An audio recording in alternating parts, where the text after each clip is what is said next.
The flame emperor के last video में हमने देखा था कि स्यावियान यूसेक मैंसन के स्पेस टेलीपोर्टेशन फॉर्मेशन में था। अब देखते हैं कहानी में आगे क्या होता है। मुझे उम्मीद नहीं थी कि स्यावियान इतनी कम एज में फेरीलैंड सोल रैम तक पहुंच जाएगा, ग्रेट एल्डर यू मू ने प्रशंसा से कहा। सच कहूं तो अब मुझे लगता है कि third great immortal soul core की कीमत पूरी तरह वसूल हो गई। यदि स्यावियान का सोल अटैक ना होता तो वो सिल्वर ड्रैगन को बांध भी नहीं पाते। स्यावियान धीरे धीरे सिल्वर ड्रैगन के पास चला गया। उसने उसकी बॉडी में बहती स्पेस पावर को महसूस किया। उससे उसकी खोपड़ी तक सुन्न होने लगी। अगर मैं इस स्पेस पावर को अब्सॉर्ब कर लूं तो ये विचार अचानक उसके मन में आया। उसने उंगली पे होली फ्लेम प्रकट की और उसे सिल्वर ड्रैगन की ओर भेज दिया। फ्लेम ने ठंडा नेट पार की और सिल्वर ड्रैगन की बॉडी से थोड़ी स्पेस पावर निकाल लाई। लेकिन तभी 100 लीटर मास्टर की आवाज गूंजी, अगर मरना चाहते हो तो उसे निकल जाओ। स्यावियान चौंक गया। मास्टर, 100 लीटर मास्टर बोला, स्पेस पावर बहुत रेयर पावर है, केवल 5 स्टार डोजियान इसके संपर्क में आते हैं। इसकी विशेषता ही ऐसी है कि इसे निगला नहीं जा सकता। भले ही तुम्हारे पास होली फ्लेम और फ्लेम मंत्रा हो, लेकिन अगर इसे सीधे एब्जॉर्ब किया तो परिणाम केवल एक होगा, विस्फोट और मौत। जैसे ही उसकी बात समाप्त हुई, स्यावियान के हाथ में मौजूद स्पेस पावर अचानक फट गई। मैं डैम! स्यावियान ने तुरंत उसे दूर फेंक दिया, वरना उसका हाथ उड़ जाता। 100 लीटर मास्टर हंसा। अब समझे, जब तुम 4 स्टार डोबजान बनोगे तब शायद स्पेस पावर का यूज करने की कोशिश कर सकते हो और बैटल फॉर्मेशन मास्टर होने के कारण तुम्हारी कॉम्बैट पावर कई गुना बढ़ जाएगी। स्यावियान ने सिर हिलाया। ठीक है, तब तक इंतजार करूंगा। और अगले ही पल 100 लीटर मास्टर की आवाज अचानक गंभीर हो गई। सावधान रहो, इस फॉर्मेशन स्पेस में कोई और भी मौजूद है। उसका ओरा घोस्ट किंगडम के लोगों के जैसा लगता है, या फिर तुम्हारे शब्दों में कहूँ तो सोल क्लैन के किसी व्यक्ति जैसा। ये सुनते ही स्यावियान की आंखें अचानक सिकुड़ गई। सोल क्लैन का व्यक्ति? स्पष्ट था कि सोल क्लैन नाम उसके लिए बिल्कुल अनजान नहीं था। बहुत पहले जब वो डोची कॉन्टिनेंट में था तभी उसके मन में कुछ धुंधले अनुमान पैदा हो चुके थे।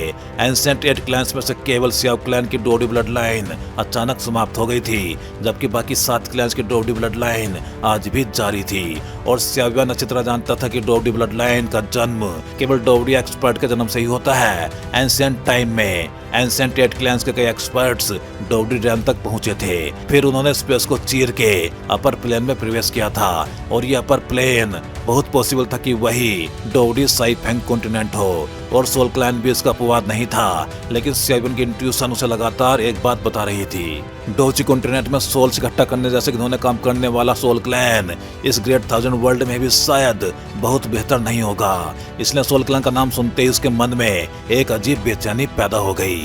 लगता है घोस्ट वर्ल्ड का काम खत्म होते ही मुझे जल्द से जल्द जूनर को ढूंढना होगा और एंशिएंट 8 क्लैंस के डोवडी साइफेंग कॉन्टिनेंट पे जाना होगा। शायद वहां मुझे स्याव क्लैन से जुड़ी कुछ सच्चाइयां मिल सकें। आखिर वो सभी क्लैंस भी डोची कॉन्टिनेंट से ही उभरे थे।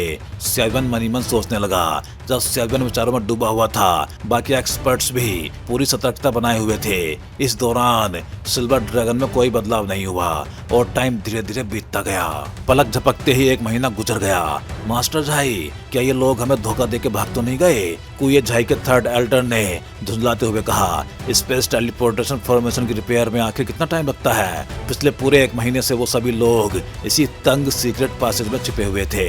हालांकि डोवजन एक्सपर्ट्स को भोजन की आवश्यकता नहीं होती थी, लेकिन लगातार एक संकरे स्थान में रहना किसी को भी परेशान कर सकता था। ये कू ने धीमी आवाज में कहा। जब मैंने लोगों को फॉर्मेशन को नुकसान पहुंचाने भेजा था, तब शायद उन्होंने उम्मीद से ज्यादा नुकसान कर दिया, लेकिन समय के हिसाब से अब रिपेयर लगभग पूरी हो जानी चाहिए। नॉर्मल सिचुएशन में स्पेस फॉर्मेशन 100 साल तक बिना समस्या के चल सकता था। पिछली रिपेयर को अभी कुछ ही दशक हुए थे, इसलिए देखा जाए तो इसमें कोई समस्या आनी नहीं चाहिए थी। तो फिर इंतजार करते हैं। ब्लैक रोड मैन भी बोला।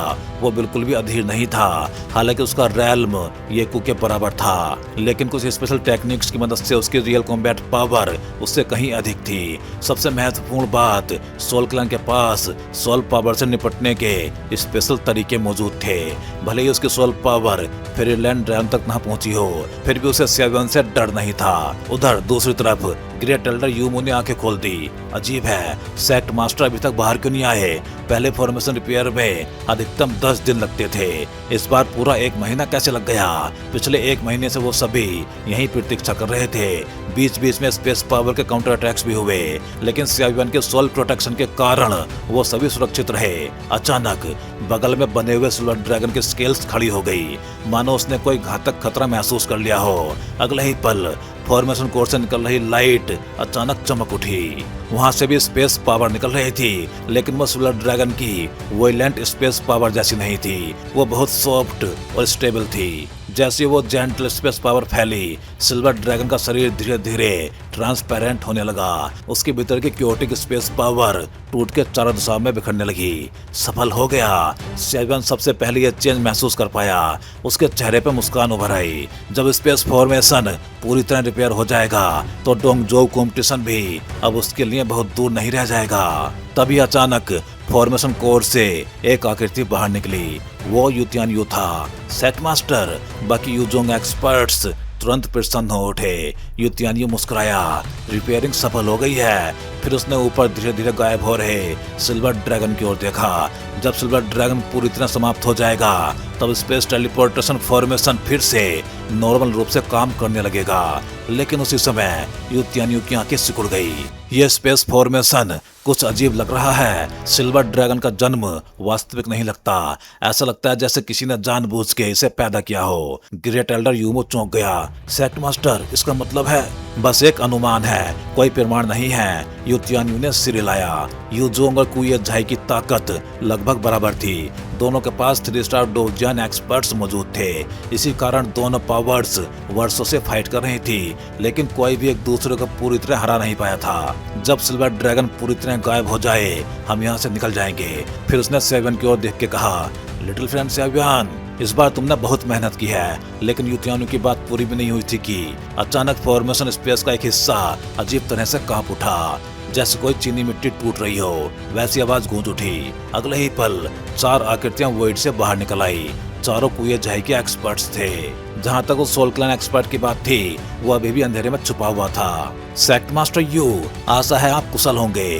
कुये झाई का मास्टर ये कू सबसे आगे बढ़ा। उसकी आवाज मजाक और व्यंग से भरी हुई थी। लेकिन उसी पल यूजोंग के 2 लेट स्टेज 2 स्टार डोजियन एक्सपर्ट्स पे अटैक हुआ और दोनों तुरंत मारे गए। बास्टर्ड! यू तियान्यू की आंखें लाल हो गई। उसकी सबसे बड़ी चिंता सच साबित हो चुकी थी। इस स्पेस फॉर्मेशन में कुल 10 लोग आए थे। यू तियान्यू, लेट 3 स्टार डोजियन, great elder Yumo, middle stage 3 star डोजियन। बाकी लोग भी यूजोंग के एलाइट एक्सपर्ट्स थे। लेकिन अब 2 लेट स्टेज 2 स्टार डोजियंस पलक झपकते ही मारे जा चुके थे। ये यूचिंग, 3rd एल्डर, क्या तुम्हारी पहचान उजागर नहीं हो चुकी थी? तुम्हें तो यूजोंग डंजन में कैद किया गया था, किसी ने अविश्वास से कहा। ये यूचिंग ठाका मार के हंसा। ये सब झाई मास्टर की कृपा है। जहाँ तक डंजन वाले 3rd एल्डर की बात है वो तो सिर्फ एक घोस्ट सब्स्टिट्यूट था। अब सभी समझ गए, काफी पहले से कुयो झाई ने ये प्लान बना रखा था। यू तियान्यू ने गहरी आवाज में कहा, ये को लेट स्टेज 3 स्टार डोजियन, ये सोंग मिडिल स्टेज 3 स्टार डोजियन, ये यूचिंग अर्ली स्टेज 3 स्टार डोजियन। एक भयानक प्रेशर पूरे स्पेस में फैल गया। CIV-1 भी आगे बढ़ा। उसने धीरे से कहा, और एक लेट स्टेज 2 स्टार डोजियन, 5th एल्डर, मेरा पुराना दुश्मन। 5th एल्डर की आंखों में किलिंग इंटेंट भर गया। लिटिल बास्टर्ड, पिछली बार तुमने कुये झाई की योजना बर्बाद कर दी थी। इस बार मैं तुम्हें ऐसी मौत दूंगा कि तुम जीने की भीख मांगोगे। यू तियान्यू ने तुरंत आदेश दिया, मैं ये कू को रोकूंगा। ग्रेट एल्डर, तुम ये सोंग को संभालो। बाकी 2 स्टार डोजियंस 2 ग्रुप में बंट जाओ। पहला ग्रुप ये यूचिंग को रोकेगा, दूसरा ग्रुप CIV-1 की प्रोटेक्शन करेगा और 5th एल्डर का सामना करेगा। एक पल में पूरा बैटल फॉर्मेशन तैयार हो गया। CIV-1 धीरे धीरे आगे बढ़ा। उसकी आंखें 5th एल्डर पे टिक गई। ये यूचिंग का ओरा कुछ अजीब लग रहा है, लेकिन 5th एल्डर, उसे मेरे लिए छोड़ दो। CIV-1 के होठों पे हल्की मुस्कान उभर आई, लेकिन उसके दिल में ठंडी हंसी गूंज रही थी। पिछली बार 5th एल्डर उससे बच गया था, लेकिन इस बार स्पेस फॉर्मेशन के भीतर उसके लिए बच निकलना आसान नहीं होने वाला था। हमारे कुये झाई के लोगों को चुनने की बारी आखिर कब से दूसरों की आने लगी। 5th एल्डर ने CIV-1 की ओर देखते हुए जोर से ठहाका लगाया। उसकी नजर में CIV-1 अभी भी एक नौजवान लड़का ही था। हालांकि ब्रोकन सोल केव में दोनों का सामना हो चुका था, लेकिन उस समय फिफ्थ एल्डर का ध्यान ये सैंग की सुरक्षा पे ज्यादा था। उसने अपनी पूरी पावर का यूज नहीं किया था, लेकिन अब सिचुएशन अलग थी। अगर इस बार वो सच में पूरी ताकत से लड़ता तो उसकी नजर में सियाबियान केवल मौत का इंतजार कर सकता था। आखिर अर्ली स्टेज 2 स्टार डोवजियान और लेट स्टेज 2 स्टार डोवजियान के बीच का अंतर कोई मामूली अंतर नहीं था। उधर दूसरी ओर ये कुछ सीधे यू तियानयू के सामने आके खड़ा हो गया। यू तियानयू, लगता है आज तुम्हारी मौत का दिन है। उसके शरीर से लेट स्टेज 3 स्टार डोवजियान का भयानक ऑरा फूट पड़ा। पूरा स्पेस फॉर्मेशन कांप उठा। वर्षों से यूजोंग और कुए झाई के बीच संतुलन इसलिए बना हुआ था क्योंकि दोनों पक्षों के पास 3 स्टार डोवजियान एक्सपर्ट्स मौजूद थे। लेकिन आज सिचुएशन पूरी तरह बदल चुकी थी। अब और बातों का टाइम नहीं है, युद्ध शुरू करो। यू तियानयू गरजा। वो जानता था कि फिलहाल यूजोंग स्पष्ट रूप से कमजोर सिचुएशन में था। ये कु ने अपनी पूरी फैमिली की पीक पावर को यहाँ छिपा के रखा था। इतनी गहरी योजना और धैर्य वास्तव में बेहद खतरनाक था। दोनों लेट स्टेज 3 स्टार डोवजियान एक्सपर्ट्स एक साथ हरकत में आए। उनके शरीर स्ट्रीमर्स में बदल गए और पूरे फॉर्मेशन स्पेस में बिजली की तरह टकराने लगे। उनकी लड़ाई इतनी भयानक थी कि फॉर्मेशन स्पेस तक कांपने लगा। स्पष्ट था थोड़े टाइम में विनर तय होना इम्पॉसिबल था। उधर ग्रेट एल्डर यूमू ने ये सोंग की ओर देखा। काफी टाइम हो गया, देखते हैं तुम्हारी ताकत में कितना सुधार हुआ है। उसकी आवाज में खतरनाक ठंडक थी। वास्तव में यूमू की ताकत यू तियानयू से बहुत कम नहीं थी और ये सोंग भी कुए झाई की ग्रेट एल्डर थी। चाहे ताकत हो या एक्सपीरियंस, दोनों लगभग बराबर थे। ये सोंग मुस्कुराई। ताकत बढ़ी है या नहीं, ये फाइट करके ही पता चलेगा। वो जानती थी उनके लेवल की फाइट जल्दी खत्म नहीं होने वाली। इस फाइट का असली परिणाम फिफ्थ एल्डर और थर्ड एल्डर के मोर्चे पे तय होगा। यू मू और ये सोंग भी भिड़ गए। कुछ ही पलों में दोनों बराबरी पे आ गए। दूसरी तरफ बाकी 2 स्टार डोवजियान्स ने ये यूचिंग को घेर लिया। ब्रदर्स, पूरा जोर लगा दो, हमें इस आदमी को रोकना होगा। अगर ये खाली हो गया तो हमारी सिचुएशन बेहद खराब हो जाएगी। सभी एक्सपर्ट्स ने एक साथ अटैक कर दिया, लेकिन ये यूचिंग बिल्कुल नहीं घबराया। साथ आ जाओ, वैसे भी आज तुम सबकी मौत तय है। उसकी डोची धीरे धीरे घूमने लगी और एक भयानक प्रेशर फैल गया। ओह, सियाबियान ने सिर हिलाया। 3 स्टार डोवजियान वर्सेस 2, ये सिचुएशन स्पष्ट रूप से हमारे खिलाफ है। उम्मीद है वो ये यूचिंग को कुछ टाइम तक रोक पाएंगे, कम से कम इतना कि मैं फिफ्थ एल्डर को खत्म कर सकूं।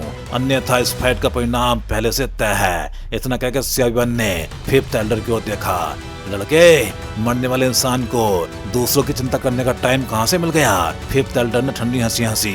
फिर उसने सीधे एक हथेली सियाबियान की ओर मारी। एक चमकदार डोवची बीम तुरंत प्रकट हुई। सैकड़ों मीटर लंबी एनर्जी बीम गर्जना करती हुई सियाबियान की ओर बढ़ी, लेकिन सियाबियान ने बचने की कोशिश तक नहीं की। उसने एंशिएंट रूलर उठाया और एक फ्लेम स्लैश छोड़ दिया। एनर्जी बीम तुरंत टूट गई। फिफ्थ एल्डर का अटैक आसानी से नष्ट हो गया।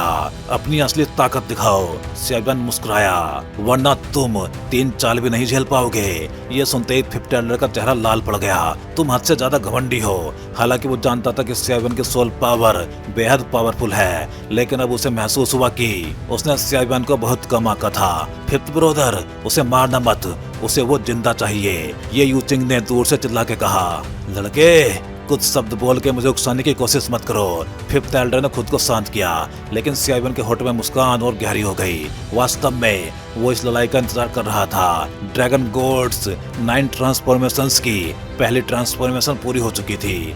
डोव स्पीड डोव कोर भी उसके पास था। वो जानना चाहता था कि बिना किसी स्पेशल ट्रम्प कार्ड के क्या वो लेट स्टेज 2 स्टार डोवजियान को हरा सकता है। Fire net. फिफ्थ एल्डर गरजा।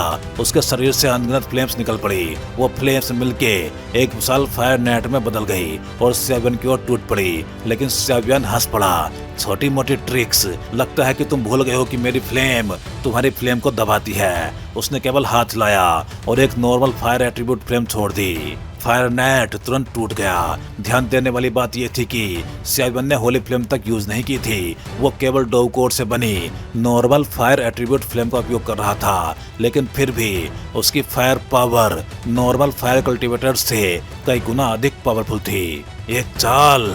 सियाबियान ने एंशिएंट रूलर फिर से उठाया। उसे महसूस हो रहा था कि ये यूचिंग को रोकने वाले एक्सपर्ट्स धीरे धीरे हार रहे थे। अगर वो जल्दी फिफ्थ एल्डर को खत्म नहीं करता तो सिचुएशन खतरनाक हो जाएगी। लड़के, तुम बहुत घमंडी हो। फिफ्थ एल्डर दहाड़ा, लेकिन वो ऐसा ही भी था क्योंकि वो खुद फायर एट्रीब्यूट कल्टीवेटर था और सेवन की फ्लेम उसके फ्लेम अटैक्स को पूरी तरह दबा रही थी। उसके अटैक्स सेवन को क्रॉस तक नहीं पहुंचा पा रहे थे। अचानक सेवन के चेहरे पे मिस्टीरियस मुस्कान आई। तो फिर एक बार फिर seventh layer sky breaking ruler का स्वाद चखो। अगले ही पल उसके शरीर पे ऑर्डिनरी फ्लेम गायब हो गई और उसकी जगह खाकी येलो होली फ्लेम प्रकट हुई। पूरा स्पेस अचानक तपने लगा। ये क्या है? फिफ्थ एल्डर स्तब्ध रह गया। वो इतने सालों से जी रहा था लेकिन इस फ्लेम को पहचान नहीं पाया। उसी समय अंधेरे में छिपा सोल क्लैन एक्सपर्ट अचानक कांप उठा। होली फ्लेम! उसकी डार्क रेड आईज लालच से चमक उठी। ये लड़का फेरीलैंड सोल और होली फ्लेम भी। लगता है इस बार मुझे सच में एक ट्रेजर मिल गया है। उसके शरीर से ब्लैक धुआं निकलने लगा। उस धुएं में बेहद भयानक पावर छिपी हुई थी। उधर सेवन आसमान में उछल गया। उसने दोनों हाथों से एंशिएंट फायर रूलर को कस के पकड़ लिया और होली फ्लेम को पूरी तरह उसमें समाहित कर दिया। फिफ्थ एल्डर, अब इस फाइट का अंत करने का टाइम आ गया है। Seventh layer sky breaking ruler, नष्ट हो जाओ। विशाल खाकी फ्लेम ड्रैगन प्रकट हुआ। वो सीधे फिफ्थ एल्डर की ओर झपटा। उधर ये यूचिंग का चेहरा बदल गया। बचो तुम बास्टर्ड लड़के! वो तुरंत बाकी एक्सपर्ट्स को झटक के फिफ्थ एल्डर को बचाने दौड़ा, लेकिन यूजोंग एक्सपर्ट्स जान देने को तैयार थे। हमें पार करके दिखाओ। उन्होंने पूरी ताकत से ये यूचिंग को रोक लिया। ये यूचिंग बुरी तरह फंस गया। डैम! ये आखिर क्या फ्लेम है? मेरी डोजी मेरी बात ही नहीं मान रही। उसके चेहरे पर डर फैल गया, लेकिन अब बहुत देर हो चुकी थी। खाकी फ्लेम ड्रैगन सीधे फिफ्थ एल्डर को निकल गया। कोई प्रतिरोध नहीं, कोई बचाव नहीं, केवल एक पल और फिर लेट स्टेज टू स्टार डोवजान फिफ्थ एल्डर पूरी तरह होली फ्लेम में जलकर समाप्त होने लगा। एक अर्ली स्टेज टू स्टार डोवजान युवक स्याव्यान ने सीधे लेट स्टेज टू स्टार डोवजान एक्सपर्ट को मार कराया। पूरा बैटलफील्ड कुछ पलों के लिए सोक्ड रह गया। फिफ्थ एल्डर को उस खाकी फ्लेम ड्रैगन द्वारा निकलते हुए देख के बगल में खड़े ये यूचिंग की आंखें लाल हो गई और वो जोर से चिल्लाया, फिफ्थ ब्रदर! कुए झाई का थर्ड एल्डर होने के नाते बचपन से ही उसका फिफ्थ एल्डर के साथ गहरा रिश्ता था। अब जब वो उसकी लाइफ फोर्स को तेजी से खत्म होते देख रहा था तो खुद को रोक नहीं पाया। उस भयंकर होली फ्लेम के सामने फिफ्थ एल्डर की सारी डिफेंसेस बेकार हो गई। उसकी लाइफ फोर्स तेजी से खत्म होने लगी। कुछ ही पलों में वो स्पेस में किसी मरे हुए कुत्ते की तरह पड़ा था। उसकी सांसें लगभग समाप्त हो चुकी थी। स्पष्ट था कि वो मर चुका था। अगर कोई और ओपोनेंट होता तो शायद सेवन उससे इतनी आसानी से खत्म नहीं कर पाता, लेकिन दुर्भाग्य से फिफ्थ एल्डर खुद एक फायर एट्रीब्यूट कल्टीवेटर था। होली फ्लेम सभी फ्लेम्स की एम्परर थी। जब सेवन ने होली फ्लेम का यूज किया तो फिफ्थ एल्डर की बॉडी में मौजूद फायर एट्रीब्यूट डोजी पूरी तरह सप्रेस हो गई। वो अपनी पावर का जरा सा भी यूज नहीं कर पाया। यही कारण था कि भले ही वो लेट स्टेज टू स्टार डोजियन था और उसकी कल्टीवेशन सेवन से कहीं अधिक थी, फिर भी वो हार गया। मिट जाओ! सेवन कभी भी अपने दुश्मन को जीवित छोड़ने वालों में से नहीं था। अगले ही पल उसके हाथों में चमकती हुई खाकी फ्लेम्स निकली। ये यूचिंग की खून पी जाने वाली निगाहों के सामने फिफ्थ एल्डर का शरीर पूरी तरह जल के राख हो गया। सिर्फ बॉडी ही नहीं, उसकी सोल भी होली फ्लेम में भस्म हो गई। वो पूरी तरह संसार से मिट चुका था। आखिरकार घास को काट के उसकी जड़ें छोड़ दी जाएं तो वसंत की हवा उसे फिर से उगा देती है। इसलिए सेवन ने कोई भी जोखिम नहीं लिया। उसके मास्टर सोलिटर मास्टर ने पहले ही चेतावनी दे दी थी कि यहाँ सोल एक्सपर्ट्स छिपे हो सकते हैं। फ्यूचर की परेशानी से बचने के लिए फिफ्थ एल्डर के शरीर और सोल दोनों का नष्ट होना जरूरी था। ओह लिटिल बास्टर्ड, मैं तुझे जरूर मार डालूंगा। ये यूचिंग पागलों की तरह दहाड़ उठा। सेवन की ये हरकत सीधे पूरे कुए झाई के खिलाफ युद्ध की घोषणा थी, लेकिन सेवन के पास कोई और विकल्प था भी नहीं। ये यूचिंग की बॉडी से सियान रंग की डोजी विस्फोट की तरह बाहर निकली। उसके सेंटर के चारों ओर फैलती हुई वो एनर्जी पूरे बैटलफील्ड को हिलाने लगी। वो टू स्टार डोजन एक्सपर्ट्स जो अब तक ये यूचिंग को रोक रहे थे, आखिरकार अपनी लिमिट तक पहुंच गए। उसी समय सेवन आगे बढ़ा। उसने सबको सहजता से संभाला और एक सॉफ्ट पावर पीछे से भेज दी।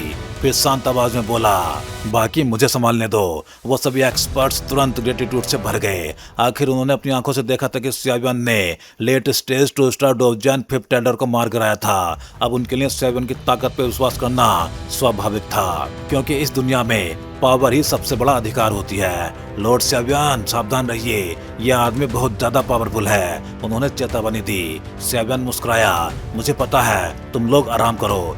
ये बोल के वो सीधे ये यूचिंग की ओर बढ़ गया। ये यूचिंग की आंखें क्रोध से विकृत हो चुकी थी। वो गुर्राया, लिटिल बास्टर्ड, इतनी हिम्मत है कि मेरे पास खुद चल के आ गया, मानना पड़ेगा, तेरे जैसा निडर मूर्ख मैंने पहली बार देखा है। सियाबन ने शांत आवाज से उत्तर दिया, और तेरे जैसा बेशर्म आदमी भी मैंने पहली बार देखा है। हालांकि सामने वाला अर्ली स्टेज 3 स्टार डोजियन था और सियाबन अभी अर्ली स्टेज 2 स्टार डोजियन, लेकिन अगर वो सचमुच लाइफ एंड डेथ बैटल बन जाए तो सियाबन बिल्कुल भी नहीं डरता था। ये यूचिंग ठंडी हंसी हंसा, लड़के अब खेल शुरू करते हैं, चिंता मत कर, मैं तुझे इतनी आसानी से नहीं मारूंगा। मौत तेरे लिए बहुत आसान सजा होगी। मैं तुझे निराशा का असली अर्थ समझाऊंगा। तुझे पता चलेगा कि कुयत झाई को नाराज करने की कीमत क्या होती है। वो किसी पागल की तरह हंसने लगा। सियाबन ने सिर हिलाया, सच में पागल है, लेकिन मुझे ऐसे ओपोनेंट्स पसंद हैं। उसकी आंखें गंभीर हो गई। उसके शरीर के भीतर डोव कोर और फ्लेम मंत्र पूरी स्पीड से चलने लगे। उसकी इंट्यूशन साफ बता रही थी कि ये यूचिंग भले घमंडी हो, लेकिन उसकी रियल पावर वास्तव में 3 स्टार डोजियन के लेवल की थी। ये लड़ाई आसान नहीं होने वाली थी। फिर भी प्रेशर ही आगे बढ़ने की सबसे बड़ी पावर होता है। सियाबन को विश्वास था कि अगर वो इस बार जीत गया तो फ्यूचर का रास्ता और भी आसान हो जाएगा। ये यूचिंग ने हाथ उठाया, आओ वाटर ड्रैगन गैंग। उसकी आवाज गूंजते ही फॉर्मेशन के भीतर पूरा स्पेस एक भारी रिपल्सिव फोर्स से भर गया। वो प्रेशर सियाबन की बॉडी के हर हिस्से पे पड़ने लगा। सियाबन का चेहरा गंभीर हो गया। क्या जबरदस्त प्रेशर है। उसने तुरंत खाकी होली फ्लेम से अपनी बॉडी को ढक लिया ताकि कुछ प्रेशर कम हो सके। तभी उसे एहसास हुआ ये यूचिंग वास्तव में एक वाटर एट्रीब्यूट एक्सपर्ट था। यद्यपि वाटर एट्रीब्यूट स्वभाव से कोमल माना जाता है, लेकिन किसी पावरफुल व्यक्ति के हाथों में वही एलिमेंट अत्यंत विनाशकारी बन जाता है। अगले ही पल सैकड़ों फीट लंबा एक विशाल वाटर ड्रैगन प्रकट हुआ। वो गहरे नीले वाटर एट्रीब्यूट डोजी से बना था। उसके शरीर से निकलती पावर पूरे बैटलफील्ड को हिला रही थी, और सबसे खतरनाक बात यह थी कि उसके चारों ओर घूमते वाटर पिलर्स उसे पूरी तरह प्रोटेक्ट कर रहे थे। यदि सियाबन अटैक भी करता तो मुश्किल से कुछ पिलर्स को नष्ट कर पाता। पूरे डिफेंस को तोड़ना बेहद कठिन था। सियाबन तेजी से पीछे हटते हुए सोचने लगा, वाटर नेचुरली फायर को सप्रेस करता है, ऊपर से स्ट्रेंथ गैप भी इतना बड़ा है। अगर ऐसे ही चलता रहा तो लड़ाई शुरू होने से पहले ही हार जाऊंगा। कुछ देर सोचने के बाद उसकी आंखों में चमक आ गई। लगता है मुझे हुओजिन तियानयेन और डोउसोल की पावर एक साथ यूज करनी होगी।